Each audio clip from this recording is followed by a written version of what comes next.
right, welcome back. This is Caslin and Always Acting Up. This is the podcast where I will be sharing all of my personal stories and journeys as an actress in the entertainment industry. You'll learn a couple things along the way. You'll learn what not to do along the way. We've got plenty of industry Q&As, BTS, behind the scenes secrets, all kinds of fun things. And if you've been following along on the podcast, you will have noticed that we have implemented, I just realized I didn't do my intro music, but that's okay. You guys, I'll do it. We have implemented a new blog that incorporates some of the ingredients to the entree. That includes all things necessary to be the best you. Fitness tips, cooking, recipes, confidence, all kinds of super fun things. So before we get into that, I do have a very special guest here with me today. She is a friend of mine for a very long time. She's going to be telling us all about how to be cocky, no, how to be confident and not cocky. There's a big difference. And before we get into that, I do want to do just a quick shout out to all of you guys who've been listening, following along on the podcast, engaging with me on the gram, because you guys are awesome. And so here's a quick round of applause for you. Hey. And if you are here watching on my podcast, I do have Miss Valeri Rose with me here today. Hi, Valerie. Hey, Caslin. Great to see you. I'm so glad we're doing this. I know. I mean, when you actually talked to me about it when I came to visit Las Vegas, I was really excited because I was like trying to think of topics for us to talk about, and I figured this would be a really good one. It is. And you guys, Valerie is a singer, and she's been singing all over Long Island, basically, forever, right? Basically, since I was a kid, yeah. I also play a guitar, and I also, and piano, obviously, and I'm a songwriter, so those are some things that definitely motivate me every day. Yeah. So I was thinking, as we were having this conversation, I was telling you about my blog and how it's more a lot of like industry things, questions, Q&As, yada, yada, yada. And I wanted to make it so that more people can relate to the industry. And I think that's something you're really good with. And so you mentioned the idea of, let's talk about confidence versus being cocky. I was like, that's brilliant. Let's do this.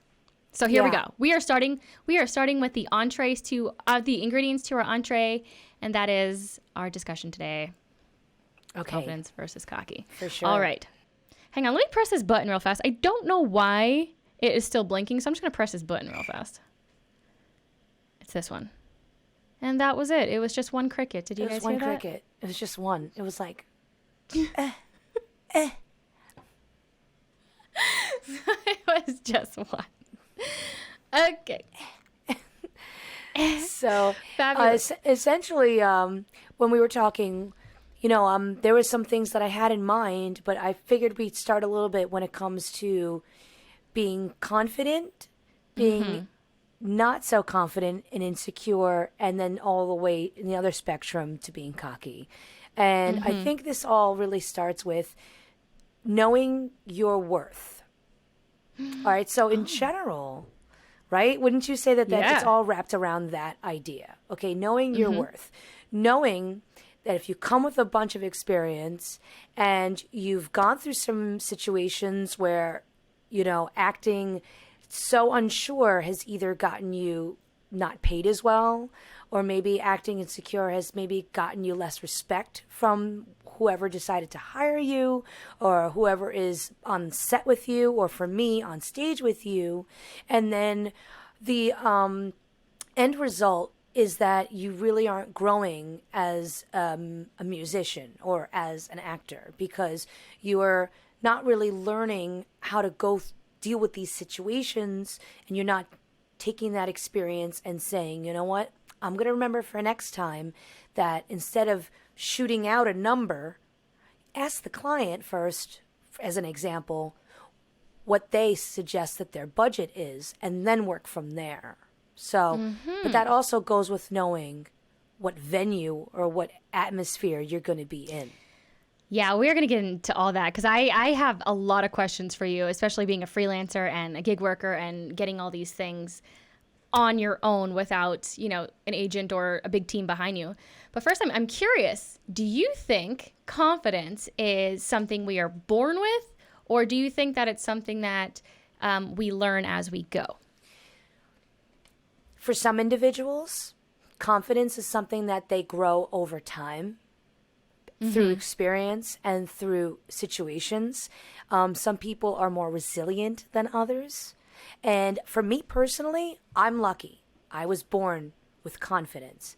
I was born knowing this is the result of what I want. So let me go get that.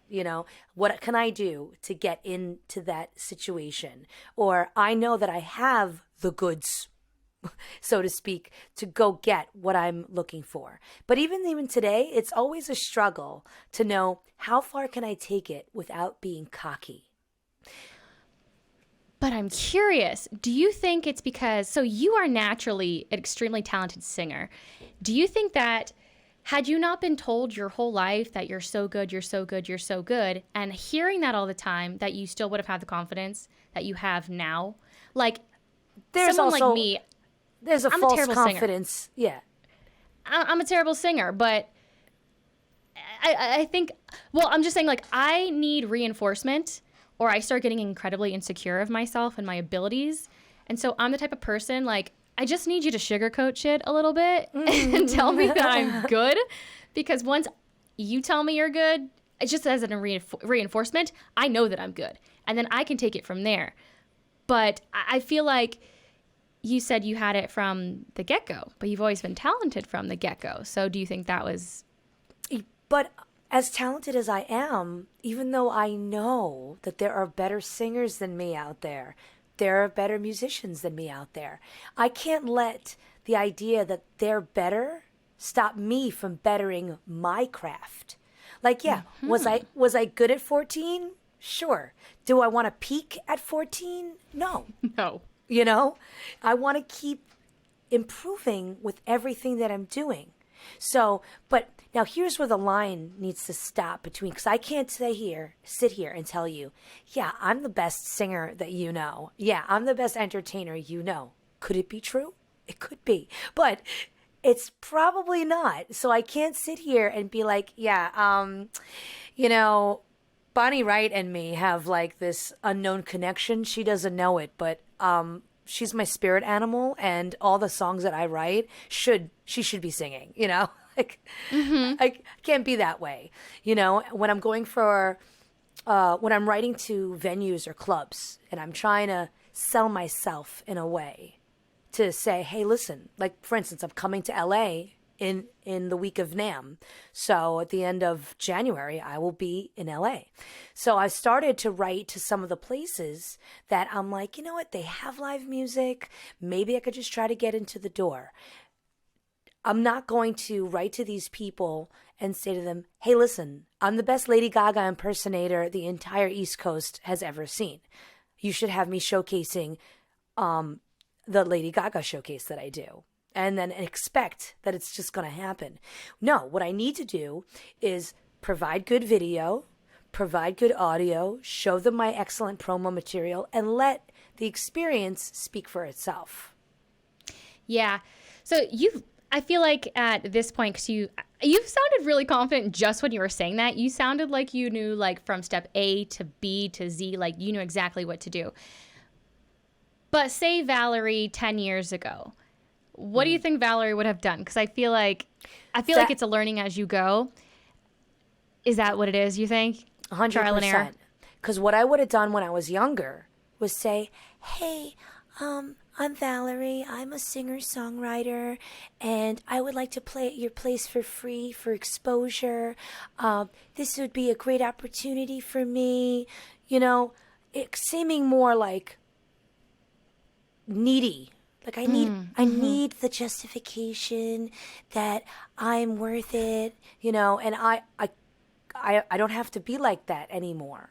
At this point, it's like, listen, I don't play for free, but if you like, you can get like a little discount, or and not, you wouldn't say to them discount, but you'd say I'll do it for $250 instead of, let's say, doing it for $300. Yeah. Are you trying to say that copy credit exposure does not pay your bills. Is that what you're trying to tell me?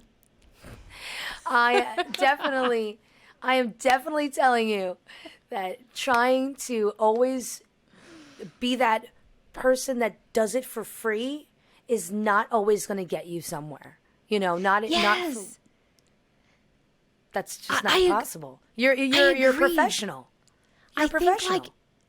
I think it's hard because I think at like the beginning you do sort of have to do things for free to like build yourself up and get to a certain level of confidence, get to a certain level of material.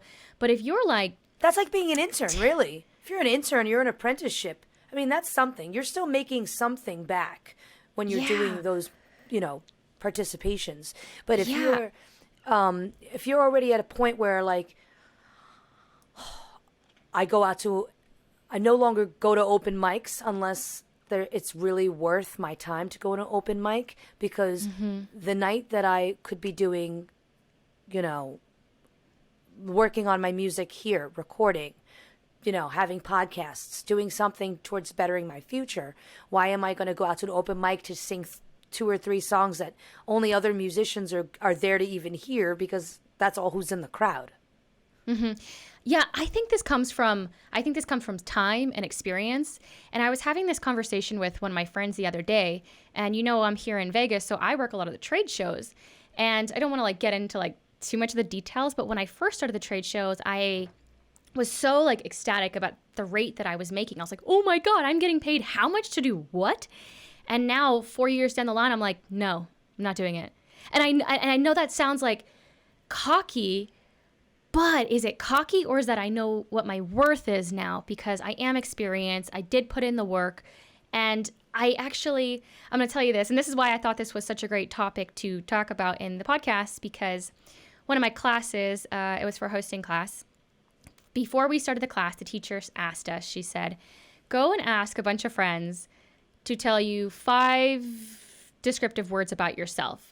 They do not need to be all positive. I need some like not so positive things in there. And some of the responses I got was cocky, arrogant, as well as like, motivated and like all those nice positive things. And seeing that someone actually thought of me as cocky and arrogant had me thinking for a second. I was like, oh shit, like, do people look at me and am I coming off as like this cocky, arrogant asshole? Or am I just being misinterpreted because I know what I'm worth and I know what I won't and will do? And I think that's what it is. I think that sometimes when you're like, it's not that that's not a fantastic project. It's just not for me anymore. 10 years ago, maybe. But for me now, like I can't that would do that be anymore. part of that personal growth of knowing and growing confidence. Now, let's say it would be cocky if you won't take a job if it doesn't at least pay $400 or plus a commercial or what. I don't know how much it is in the acting world when you do certain shoots or what kind of perks you get. But like as a musician, like if you're doing 3 hours or you're doing 4 hours, you're bringing your equipment. You're a photographer. You understand this as well. That's one of your other hot trades. So you do bringing your equipment, setting up lighting, contouring your set list for me or whatever lens you're using, making sure that everything is perfect for that particular gig, dressing the part, which is part of all of the package. So if you're not doing all of these things, maybe you aren't worth 300 to 400. Maybe you're only worth 150.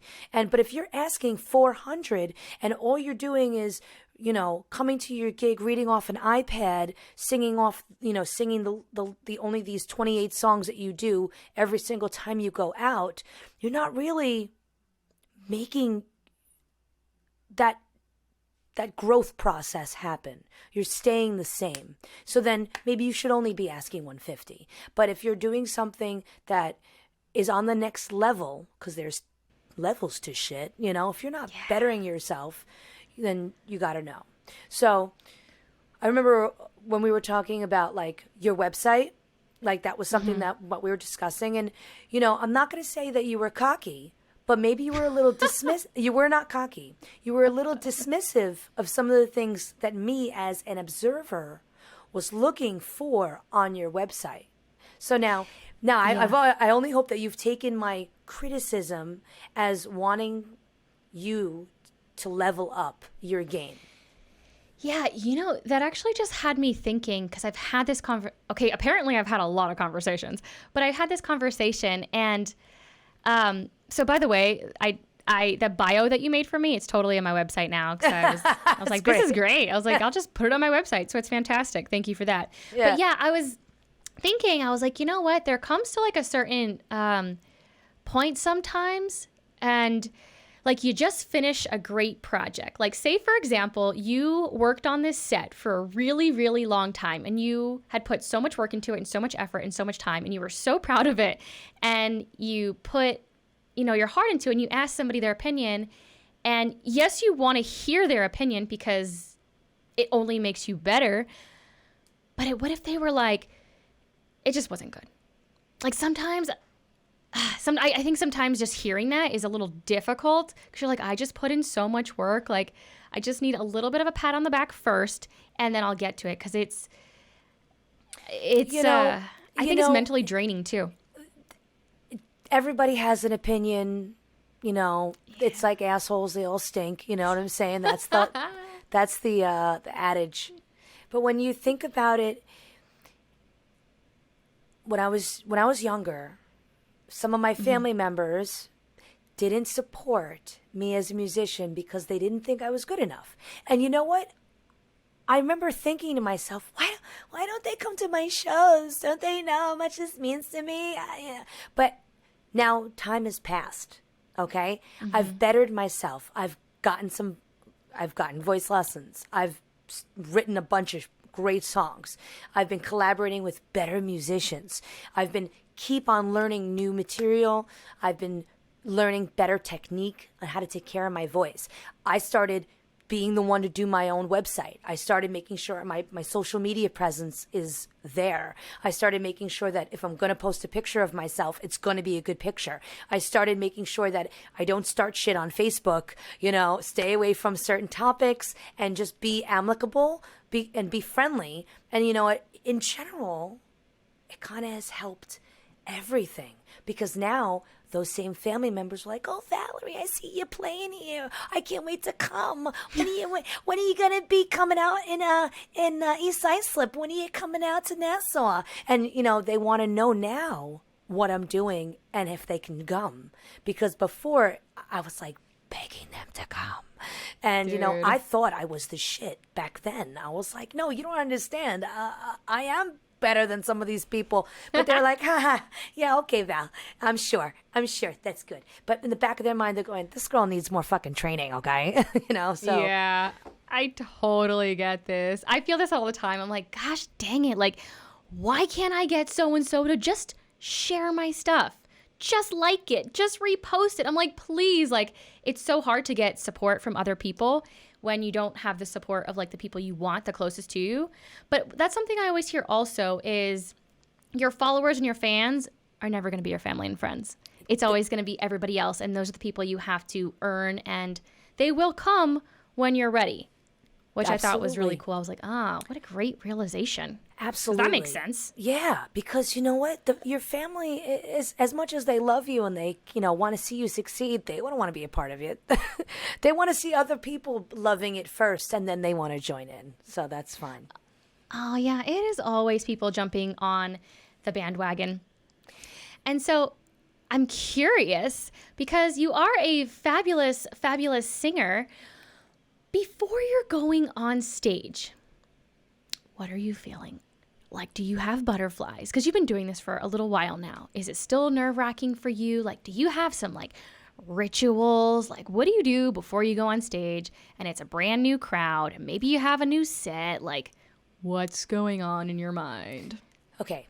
Well, firstly, here is a funny tip. I do not have a drink when I'm singing. Okay. Mm-hmm. I will not have any alcohol. I will only have either tea, water, or usually coffee. Okay. Mm-hmm. I am the singer that is raspy naturally, so coffee helps my rasp as I'm singing. I don't, I smoke a big blunt of CBD And it just overall calms me as I'm about to perform, And it's not like right before. It's usually like a half hour to an hour before. So I'm setting up everything and I'm just in a good daze. But that's only in my latter years. I'm really never nervous when I go on stage. I get anxiously excited because that is my favorite thing to do. Like I get I get so excited that it's like more like a happy puppy. Like I can't wait. Oh my God, these guys, they're gonna love it. They're gonna love it. Yeah, throw the bone. Like that's how I feel about it.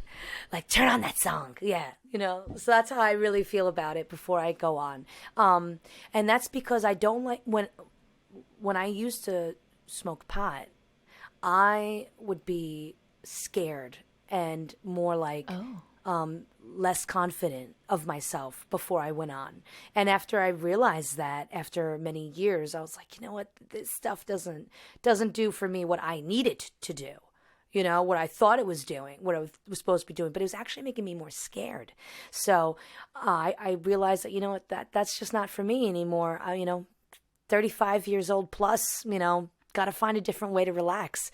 So, so one of the things I like is CBD, and that is the only thing that really calms nerves for me. But like I said, it's an excitement to go up on stage, and it's like my natural high in a sense, and the CBD just takes me down a little bit because it's like, calm down. Calm down. And when you go on stage, because I was thinking, like, when I was a dancer, like, I would be sometimes nervous as all shit to be on stage because sometimes I didn't feel confident with the choreography. But once I got on stage, it's almost like I mentally like blacked out and I just did it. Do you have that same experience? You're like, I don't really know what I'm doing. I'm just in the zone. Maybe it's like extreme focus, but I feel like I was like blacking out. Sometimes I just don't remember at all what songs I just did. People will be like, oh, what song was that? I'm like, I don't know. I just sang it. I don't even know. What song was it? Yeah, I don't know. I think it was Born This Way. I'm not sure. So, as far as like feeling that feeling of like not being like you're so in the moment that you're. Did you see that movie Soul? I saw like a little bit of it. I saw just like half of it. I was on the plane, and then the TV in front of me stopped working, and I got a little upset. But that's all I got to see. There's a portion for your spoiler. There's a portion of it. Sorry about that, guys. Is that when you're in the zone of when you're playing or when you're vibing, you can't see anything, you can't feel anything on the outside. You're just so in it. Mm-hmm. So I get it, that how you black out, But you gotta finish that movie. It was so good. I will. I have a lot of movies that I need to work on, so I'll get there eventually. And so tell me, now, because are you still teaching? I am. Music? I am. Yes. So you're teaching 2 days a week at Musicology Center for Music. It's a performance center where we also have kid group shows where they perform. It's like a School of Rock, but it's not, because we do more genres, and it's not like every kid that goes there signs up for performances. They could just also get lessons, and we teach everything. Well, not me, but the school: violin, flute, trombone, tuba, everything. Mm-hmm. So what are you going to tell your students? Because I know CBD is, a preferred method. How would you tell your students to be confident in their skills and their abilities when they're going to do a performance? Before I was ever a smoker, I was still a very confident performer. I feel like it's the education that I got that made me better as a musician. It had nothing to do with the pot or with CBD or, whatever. It's funny because I never felt nervous on stage. I always felt like that's where I belong, That was my calling, Mm-hmm. My husband will tell you the same thing. When I first met him, like I went to the bitter end one night. It was like midnight. I drove into the city. I was just standing there by myself. I was by myself in New York City just saying, I want to go do an open mic. And this was like 5, almost 6 years ago. You know, so I was like, I'm going. So I go on stage. I was talking to him like a little bit before that. You know, we just got to know each other a little bit, but didn't get too crazy. As soon as I came off stage, he was like, I don't know who you are, but we have to be friends. It was like that. It was like, you're good, and we're going to be friends. You guys, confidence is on the other end. Or no, I totally messed it up. Your soulmate is on the other end of confidence. That's what I was trying to say. Oh, I like that. I like that. Yeah. And you know what? Okay, this is what I wanted to ask you. And this is sort of what I've developed. And I was like, I should ask Valerie this. Valerie's from New York. And I don't know if you know, but New Yorkers sort of have this I don't give an F attitude. And that's something I've developed over the years, even though, my family's from New York. I didn't grow up there. I grew up in Texas, where like the friendly state. Like, you're a Texan. Everyone's really like a little, sweeter, conservative. Like, I don't want to hurt your feelings. But New Yorkers, I'm just going to say it. And I love you guys. Like, I'm a part of you, basically. But you're a little bit more, I don't give an F. Do you think that has been helpful in your ability for confidence? Like, I don't care what you guys think about me. I'm going to do my show. I'm going to do my performance. You can say whatever you want. I don't care. Who are you to say this to me? Is that on your mind like all the time? When I go out of state, I make it my business to I can't say that I hold back my New York ways, because there's really no holding them back. But there's almost like a point where people either love the fact that I'm from New York, or you can tell that they hate the fact that I'm a New Yorker, So I have to like really kind of feel the waters of who I'm talking to know how they want to feel about it. I don't want to be a jerk, like I don't want to come off cocky. Once again, back to the topic of, I know what you're talking about, yeah. So I had to learn not to, and not to pacify, you don't pacify, but you also at the same time take it in what they're saying and be like, oh, okay, good to know. And you just kind of just let it simmer. I don't have to be argumentative in order for people to know if I do or don't agree with them. I could just be like, yeah, okay. And that's kind of also something that I've had to develop, because when I lived in Las Vegas, I was too New York for people. I was too brash. But I also learned a lot that I shouldn't have been like that. I was not in the right to be that hard. Like, interesting. When I was a waitress, I made more money than some of the other wait staff just because I was like outgoing and, ready to sell food and talking about drinks and talking about this and being all big and whatever. You know what?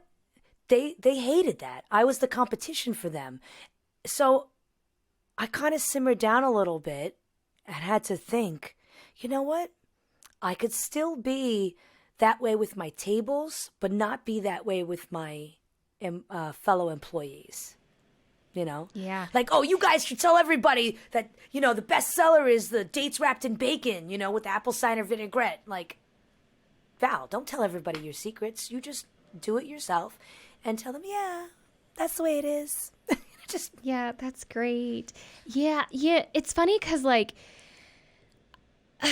I think I grew up with a lot of insecurities. And so sometimes that's why I question, like, whether I have completely flipped it and done, like, a complete, like, 180. And now I'm, like, at the opposite end of the spectrum. But the New York attitude. You never have came off insecure to me. Oh. I've never felt like Caslin isn't sure about what she's doing. It's not that. It's not that, like, oh my God, I'm super, super insecure, but, like, very shy and not wanting to put myself out in front of other people. Like, Caslin as a 4th grader, no way. I would not even raise my hand in class because I was so insecure and shy of what people would think of my hand going up like this, or they're going to make fun of my hand or the way I talk, or it was like everything like that. Wow. And so, like, I flipped it. And that's one of the things that had sort of helped me is I kind of developed what I guess had been in my mind my whole life of that I don't give an F attitude. I don't give, who cares? Who cares? Who are they? And that's what I grew up hearing all the time, but it never sunk in until I was in my late 20s. mid 20s. Yeah, 20s. I'm still 25, by the way. P.S. Yeah. And yeah.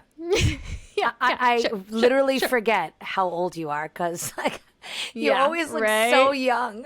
You're always so young to me. You're like Totally. You'll forever look 19. I don't know how you have Thank the you. skin. We talked about your skin regime, and I'm still jealous. So. Yeah, we're gonna have a podcast on that one of these days. Don't you guys wait? But yeah, that's one of the things that really helped me is I had to like really think to myself. I'm like, why am I so scared? Like, who is going to judge me, and who are they, and what are their credentials? And like, it's homies sitting behind a screen with nothing to do, nothing better to do, and why would I not live my life and do what I want to do just because you have an opinion? And I call that the I don't give an F attitude, and that's been super helpful to me. It is helpful because if you're someone that has been reserved for so long and then realize that, you know what, dude, one life to live. Right? One life to live. All you have. And we're all people. We all make mistakes. This is like normal. Are you eating bugs over there? What's going on? One just dived into my mouth and I had to literally spit him out. He was like, oh, coffee? Ah. So He's like, that sounds delicious. making sure he's not in my drink right now. It's protein. It's fine. And I also, I had this conversation with my friend. I was telling her, I was like, I got my friend Valerie coming on the podcast and we're going to talk about this, and this. And we were having this whole conversation yesterday. And one of the other things that has really helped me, and this is for the ladies, and it sounds really, really crazy, but I had to start, I hate even saying this, thinking like a man. Because women, not all of us, I'm not generalizing, I'm just saying we're brought up a little bit differently. Absolutely. We're brought up to make sure, we're not too aggressive. We don't hurt anybody's feelings. We want to make sure things are perfect before we get started. When you have a dude, they accept the job. They see the paycheck. They said yes, and I'll figure it out when I figure it out. But they don't know they're not like, we all got the same degrees. Like, you didn't learn anything that I didn't learn. You're just ballsy enough to actually do it. And so that's what I kind of had to tell myself. Just say yes, figure it out as you go, because that's what the dudes are going to be doing. Dude, Richard Branson's whole motif is that. Take the job, learn how to do it later. Mm-hmm. And that's I think one of the huge reasons when we were talking earlier about the trade shows and the jobs that I used to take versus the jobs I take now is because I have accepted those bigger paying jobs, even though I was terrified. I just wanted the paycheck. I have gained more confidence because I learned as I went and I have the experience. And so that has sort of leveled me up to a new, I guess we could say pay scale? Yeah. Pay scale? A new level ish? Absolutely. Leveling up. It's funny because like, I always say that I have more guy tendencies sometimes than like girl tendencies. And my friend Giselle and I always talk about this. Like, both of us are the kind of person where we're both at the same level musically, where we're both saying now, all right, listen, I'm no longer going to play at certain places because I know they only compensate a certain amount. They don't want to give you any food. There's no perks to the job. I'm not getting any other work from it. So why would I do this job anymore? So that's when I point, you have to say, listen, I'm sorry. I wish I could, but unfortunately, I have other opportunities. And that's what it comes down to. Now, it would be cocky if I was like, if I said to them, listen, I'm only going to play at your place if you pay me at least $250. I already know that that's not in their budget. I already know that music is not a first priority for them. There's a vineyard I used to play at. I actually think you came and saw me here. I'm not sure. Probably. I know we've been to a couple vineyards out on the island somewhere. Okay. So I'm thinking you did, that this was that spot. Maybe. It was like $125 for 4 hours. I'm like, I could have been catering in that amount of time, and hustling and like, whatever for the same amount of money, almost the same amount of time, But I'm like, why? They called me this year to be like, oh, did you want to do any gigs? And I said to them, I'm sorry, my calendar is full. Yeah. You just got to, know when it's time.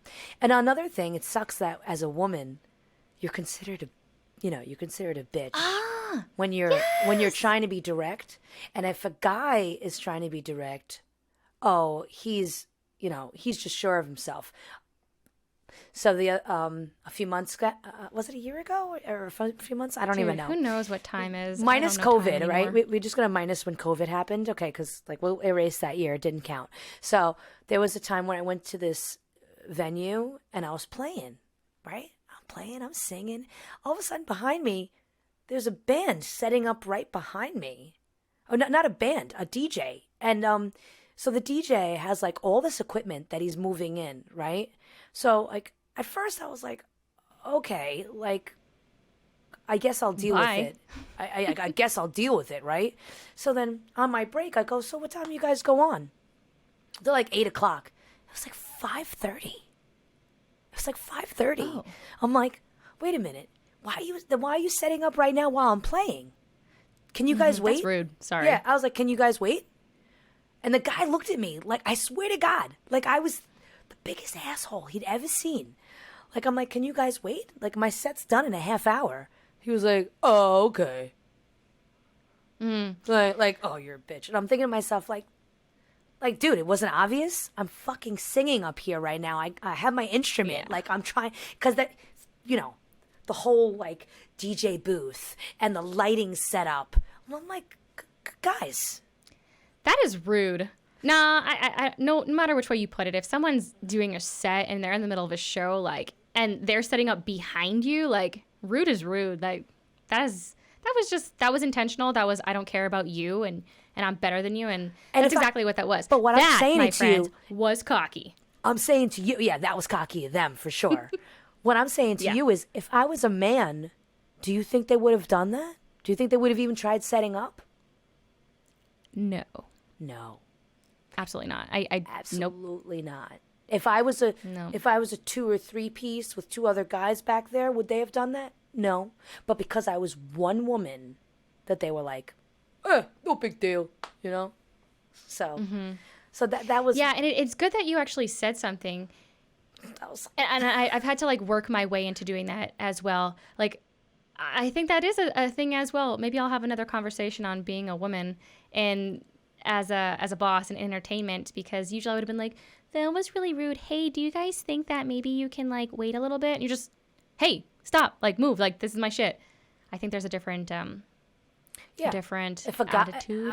I could just imagine what a guy would have said. Like, hey guys, I just don't even feel like it would have happened if I was a solo guy. Yeah, it's not just at all. It's a matter of respect.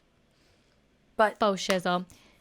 But anyway, to just clear it up, when you are confident and have enough education in the back of what you're doing, that it's not necessarily cocky to know when you're ready to level up and to ask for more and to expect more, So being insecure is probably just for a lack of education and knowledge on what you're capable of and where you should be going with your abilities. And then when you are at a certain point that you're ready to ask for more, you just got to be confident that you can do it. That was amazing. You actually had another idea that sparked into my mind. Good. I'm full of them. Because you keep talking about education, and I was like, that's actually what it was for me, is I always felt insecure because I lacked the bachelor's degree. Like, I have an associate's, whatever. Okay, not whatever, you guys. It's great. A degree's a degree. I do not. I know. I see your face. I see your face. I do not mean necessarily you have to be schooled, like in a school. I mean, whether it's experience, education, training, life experience.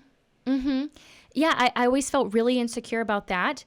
And once I started getting classes and classes and classes, I did start feeling better, but there was still a part of me that felt a little bit insecure because there was always people better than me. But then I had to take a step backwards, and I was like, you know what? I'm just surrounded in the mix of people who are like-minded, like me, and I've leveled up so much, but I can't see it. But if I step back and completely away, I can see how much growth I've made, and that me compared to, say, the average Joe who just started or doesn't know anything, I'm on a whole new level. And that has really helped me as well. You're just really in the mix of your own mind and so much other talent that you forget, and you see how great you really are because you're surrounded by so many other talented people. So take your ass a step back. That was really helpful. And you for me could think of this. Think of the fact that you're on the level now with all these other talented people. Yeah. You're there. You know, it's just now one more level and then another one. You just keep bettering yourself, and you're. Where's the claps? Where's the claps? Oh, okay, hang on, wait. I'm like really. You guys, I got I'm using a new software right now, and I'm struggling a little bit with it. So you're going to have to bear with me on these videos because I'm learning it. And really quickly, because I forgot to mention this in my last podkizzle, this podcast is sponsored by Podkizzle. I know, I did say podkizzle. This podcast podkizzle is sponsored by WeAudition. WeAudition is a place where if you are an actor looking for a reader and you can't find anybody, sometimes your family is great, but they don't really know how to read a scene properly, you can go on WeAudition, find a reader, press call, and you have a reader like boom, wham, bam, thank you, ma'am. And the great thing is if you want to be a reader for other people and see what it's like, see how other people audition, you can do that as well and get paid. Say what? Yeah, it's fantastic. And the great thing, because I did say that this podcast is sponsored by WeAudition, I have a code, so you can use code ActingUp25 for 25% off your subscription, and that 25% off is for life. It is every single time. Wow, so all you got to do, great code. dude, it's dope. ActingUp25 for 25% off your subscription to WeAudition. Wabam. Thank you. Wabam. Thank you. And I use it all the time myself. I actually do. It's not one of those things I'm just, hey, sign up. I literally actually use it, so you may see me on there. And click the little button and I'll come be your audition reader. That's fantastic. So, yeah, I was really, really proud and excited to get that sponsorship. So, Miss Valerie, I'm going to transition us really, really quick into our moment of positivity. I'm fancy AF, aren't I? Yeah, really cool. Love the sound effects. Thank you. So, Valerie, at the end of every podcast, I like to wrap it up with a moment of positivity. Okay. Whether you have a moment of positivity, a special quote, some, hype stuff that gets you going before your shows, anything, I would be absolutely honored if you shared some words of wisdom with my audience. We would love it. My daily mantra is keep singing. Yay! You know how Dora's like, keep swimming. What was the little fish? Keep swimming, keep swimming. So mine is keep singing. Wait, are you talking about Finding Nemo? Yes. I thought you were talking about Dora the Explorer. I'm all like, I messed up. Can you say... No. Can you say Spanish? Can you say Espanol? You're talking about Finding Nemo. I'm talking about, thank you, Dory. Finding Nemo, Dory. So... Oh my God. Keep swimming. No, keep singing. That's me, little Dory. And hopefully you don't forget. That's super cute. Yes. Okay. Keep singing. And doing honestly, what you love. That's the point. You got it. Just keep whatever you're doing. Keep doing it. It makes you happy. You keep doing it. Even if you suck at singing, Caslin, I don't care. Keep doing it. I do, and I will. So, like, I can't rollerblade, but would I try again? Yeah, I would. You got, even if you break a leg, it's okay because you have another one. That's right. It's fine. It's fine. It'll get better. Everything's going to be okay. Great. So I didn't ask you if anybody wanted to listen to your music. How can they follow you? How can we hear? How can we, be a part of Valeri Rose music? I would love some more fans. I would love some more friends. And of course, everyone knows I'm Valeri Rose. So if you want to find me at ValeriRoseMusic.com, that is one way to find out where I'm playing, where you can download my music. You can even add my album right to your phone or right to your Apple Music, Spotify account. Just find ValeriRoseMusic.com. Also, I am featured on every single music outlet that you can even think of. Deezer, whatever, Vimeo, I don't care, everything. On my YouTube page is Valeri Rose Music in all one word. Or can you spell Valerie for us? I can do a whole thing. So ValeriRoseMusic.com. Why don't you do radio? I don't know. Because I don't know either. It's like, that was great. It's like sometimes I can do that sexy voice, but I try not to. What the app? I don't want to get calls in the middle of the night. Well, maybe you do. Who knows? Maybe I do. No. Maybe you do. My question is, do you want to meet Freddie? Who's Fred? Is this your new doggy? Yes, I would love to meet your new doggy. Fred! So Valerie came to Vegas a couple weeks ago to get a dog because when she was living here, that's where she bought, oh my God, I forgot her dog's name. She bought this other dog. And so she thought it would be a great idea to get a new dog back in Las Vegas. And so she wasn't able to do that. And so she just got this new dog. Oh my God, he's so cute. I have no idea what kind of dog this is. What kind of dog is this? She can't hear me yet. You guys, make sure to go check out Valerie and her music because it is fantastic. Actually, the last show I was listening to, she probably had me in tears like again. Every time. You have no idea what I was talking about, do you? No, but you were in tears. That's all I heard. Yeah, I was like, I love listening to your shows. Your shows are fantastic. They're super energetic, super fun. She does perform all over Long Island. You got shows in Florida, Anaheim. Is it NAMM in Anaheim? Something like that? NAMM is in Anaheim, and we're going to try very hard to get a gig in the area. And I say we because, man, can you hear me okay? Yeah, you're a little far, but I can hear you. Well, that's because my microphone's too far away.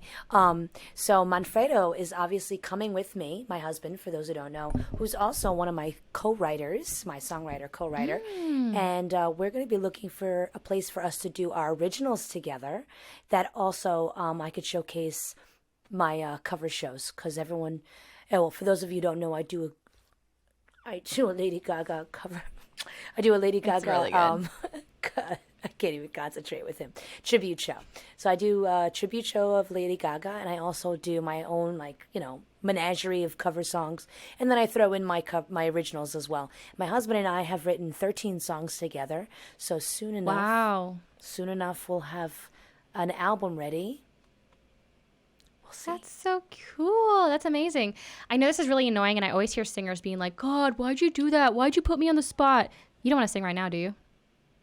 I don't. And the only reason why is because I do have my neighbor downstairs who's probably mad at me that I'm even talking this loud and that my speakers are on. So I'm gonna say let's just reserve that for some other time. I will put all your links in the bios below. I just thought I'd ask just in case if you wanted to. But I know what that's like. People are always like, "You're a dancer. Why don't you dance?" I'm like, do I look like I feel like doing a fucking Bob Marley shit right now? No, I don't. I already sang. Thanks, but I don't. I already sang 4 hours today teaching lessons. My voice is not in the shape right now. I'm like, It's always in the shape. You're fantastic. So I am going to wrap up our podcast here. Tell us, what was your doggy's name one more time? This is Freddie. Hi, Freddie. And what kind of dog is he? He's a rat terrier Chihuahua mix. Oh, for those of us who are watching on YouTube. Alrighty, well, we are going to wrap it up. Is there any other additional advice regarding singing, confidence, cocky, arrogant that you wanted to throw out? Because I feel like we did a really fantastic job. When people say just be yourself, that is really the best thing to do, is really to be yourself. Don't think about being better than somebody else. Don't think that you're less than somebody else. You just do you. And then your uniqueness is going to sell what you're trying to achieve. Because, it's like, even though acting, it's like you have to, in a way, take on other personalities. It's like, listen, there's only so much you can do. So just be yourself and it'll be great. Valeri Rose, everyone. Woohoo! And Freddie. Well, thank you so much for joining me. I'm so glad we finally got to do this. We'll probably have to do a couple more. For you guys who are watching, make sure to like, follow, hit that little subscribe button. So every time I upload a video, you know that... I don't know. You get it. You know what I'm saying. Follow me on Instagram because she's fun. Yeah, and I have a brand new Instagram page. It is Always Acting Up Podcast. And I also, like we were talking earlier, I do have a website. You can go to castlinrose.com, or you can also click alwaysactinguppodcast.com or alwaysactingupblog.com, and it all links to one page. So whatever you type in, you'll reach me. And I think that is going to be it. So... you guys, thank you so much for joining. Thank you, Valerie. Say goodbye to my fellow Rose. Bye. Oh, yeah, Valeri Rose and Castlin Rose. We will catch you on the next one. Okay. Bye, and thank you so much for having us. Yay.